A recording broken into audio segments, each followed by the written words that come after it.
S, ಸಭಾಪತಿ ಸ್ಥಾನಕ್ಕೆ ರಾಜೀನಾಮೆ ಕೊಡಿ ಅಂತ ಹೇಳಿದ್ದಾರೆ. ಸಿಎಂ ಡಿಕೆ ಶಿವಕುಮಾರ್ ಮಧ್ಯಾಹ್ನ ನನಗೆ ಕರೆ ಮಾಡಿ ನನಗೆ ಈ ರೀತಿ ಹೇಳಿದ್ದಾರೆ. ರಿಪಬ್ಲಿಕ್ ಕನ್ನಡಕ್ಕೆ ಬಸವರಾಜ್ ಹೊರಟ್ಟಿ ಹೇಳಿಕೆಯನ್ನ ಕೊಟ್ಟಿದ್ದಾರೆ. ರಾಜೀನಾಮೆ ಕೊಡಿ ಅಂತ ಹೇಳಲು ಯಾವುದೇ ಕಾರಣಕ್ಕೂ ಬರೋದಿಲ್ಲ. ಸದನವನ್ನ ನಾನು ಹಗಲು ರಾತ್ರಿ ಎನ್ನದೇ ಕಾಪಾಡಿಕೊಂಡು ಬಂದಿದ್ದೇನೆ ಹಾಗೂ ಮಾಡಿದ್ದೇನೆ ಕೂಡ. ನಾನು ಯಾವುದೇ ರೀತಿಯ ಪಕ್ಷಪಾತವನ್ನ ಮಾಡಿಲ್ಲ. ಇದು ನನ್ನ ಮನಸ್ಸಿಗೆ ಅತ್ಯಂತ ನೋವನ್ನ ತಂದಿದೆ. ಸಲೀಂ ಅಹಮದ್ ಹೆಸರು ಸೂಚಿಸಿದ್ದು ಯಾವುದೇ ಕಾರಣಕ್ಕೂ ಸರಿಯಲ್ಲ.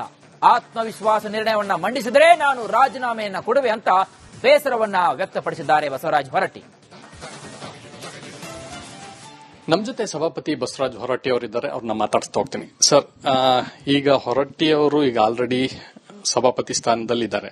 ಆದರೆ ನಿನ್ನೆ ಸಚಿವಾಕಾಂಕ್ಷಿಗಳ ಪಟ್ಟಿಯ ಜೊತೆಗೆ ಸಭಾಪತಿ ಸ್ಥಾನಕ್ಕೆ ಸಲೀಂ ಅಹಮದ್ ಅವರ ಹೆಸರನ್ನ ಸೂಚಿಸಲಾಗಿದೆ. ಇದನ್ನು ಯಾವ ರೀತಿಯಾಗಿ ನೋಡ್ತೀರಾ ಸರ್ ತಾವು? ಅದು ಅವರ ಪಕ್ಷದ ತೀರ್ಮಾನ. ಅವರು ನಾನೇನು ಅದಕ್ಕೆ ಹೇಳಕ್ ಬರೋದಿಲ್ಲ. ಬಟ್ ಯಾವಾಗಲಾದರೂ ಸಭಾಪತಿಯನ್ನ, ಸ್ಪೀಕರ್ ಅವರನ್ನ ಆರಿಸುವಂತ ಅಧಿಕಾರ ಸದನಕ್ಕೆ ಇರ್ತದೆ. ಅಲ್ಲಿ ಹಸ್ತಕ್ಷೇಪ ಮಾಡಬಾರ್ದು. ಇವರು ಮಂತ್ರಿಗಳ ಲಿಸ್ಟ್ ಹೇಳ್ತಾರೆ, ಓಕೆ, ಅದು ಅವ್ರು ಬಿಟ್ಟದ್ದು.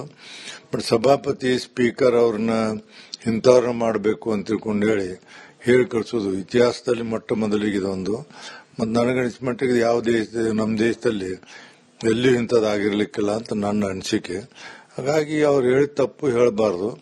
ಸ್ಪೀಕರ್ ಮತ್ತು ಸಭಾಪತಿ ಬಗ್ಗೆ ಸದನ ತೀರ್ಮಾನ ಹೊರತಾಗಿ ಯಾವುದೊಂದು ಪಕ್ಷ ತೀರ್ಮಾನ ಮಾಡಬಾರ್ದು.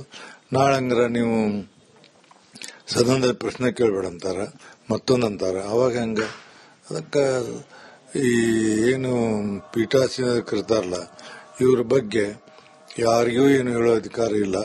ಅದು ಸದನ ತೀರ್ಮಾನ ಮಾಡಬೇಕು ಅನ್ನೋದು ಒಂದು ನೇಮ್ ಇದೆ. ಆ ನೇಮನ್ನು ಮೀರಿ ಅವ್ರು ಹೇಳ್ಯಾರ. ಯಾಕೆ ಹೇಳ್ಯಾರ ನಮ್ಗೆ ಗೊತ್ತಿಲ್ಲ.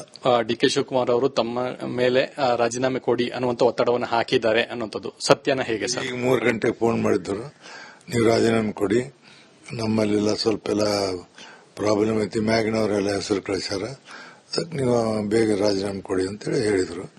ಆಯ್ತು, ನಾನು ನಮ್ಮ ಜನರು ಮಾತಾಡಿ ನಿಮಗೆ ತಿಳಿಸ್ನಂತ ಹೇಳಿದ್ದೀನಿ.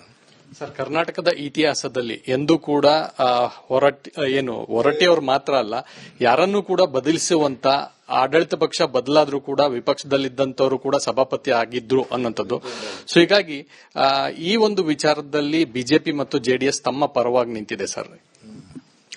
ಅಲ್ಲ, ಈಗ ಅಲ್ಲಿ ನಾವು ಸಭಾಪತಿಯಾಗಿ ಕೆಲಸ ಮಾಡುವಾಗ ನಾವು ಪಕ್ಷ ಮತ್ತೊಂದು ಮುಗಿದೊಂದು ಎಂದೂ ನೋಡ್ಲಿಲ್ಲ ನನ್ನ ಜೀವನದಲ್ಲಿ. ನಾವು ಸಭಾಪತಿ ಆದ ದಿವಸ ಪ್ರಾಥಮಿಕ ಸದಸ್ಯತ್ವಕ್ಕೆ ರಾಜೀನಾಮೆ ಕೊಡುವಂತ ಕೆಲಸವನ್ನ ಮಾಡಿದೀನಿ ನಾನು.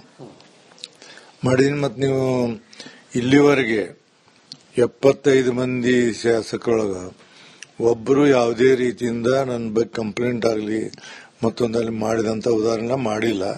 ಎಲ್ಲರೂ ಅಪ್ರಿಶಿಯೇಟ್ ಮಾಡ್ಯಾರ ಹೊರತ ನನಗೆ ಯಾರು ಕಂಪ್ಲೇಂಟ್ ಮಾಡಿಲ್ಲ.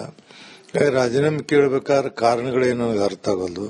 ನಾನೆಲ್ಲೂ ಭ್ರಷ್ಟಾಚಾರ ಮಾಡಿಲ್ಲ, ಪಕ್ಷಪಾತ ಮಾಡಿಲ್ಲ, ಯಾವುದೋ ಅಂಥದ್ದು ಗುರುತರವಾದಂಥ ಆಪಾದನೆಯನ್ನು ಹೊತ್ಕೊಂಡಿಲ್ಲ. ಇಷ್ಟೆಲ್ಲ ಇದ್ದಾಗ ಅವರು ರಾಜೀನಾಮೆ ಕೇಳ್ತಾರಂದಾಗ ಅದು ಯಾಕೆ ಅನ್ನೋದು ಅವ್ರಿಗೆ ಗೊತ್ತು, ನನಗೆ ಗೊತ್ತಿಲ್ಲ. ಬಹುಮತ ಇರ್ತೈತಿ. ಇದಿಷ್ಟು ಬಸವರಾಜ್ ಹೊರಟ್ಟಿ ಅವರ ಮಾತು. ಕ್ಯಾಮ್ ಪರ್ಸನ್ ಸದಾನಂದ್ ಜೊತೆ ಚಂದ್ರಶೇಖರ್, ರಿಪಬ್ಲಿಕ್ ಕನ್ನಡ, ಬೆಂಗಳೂರು.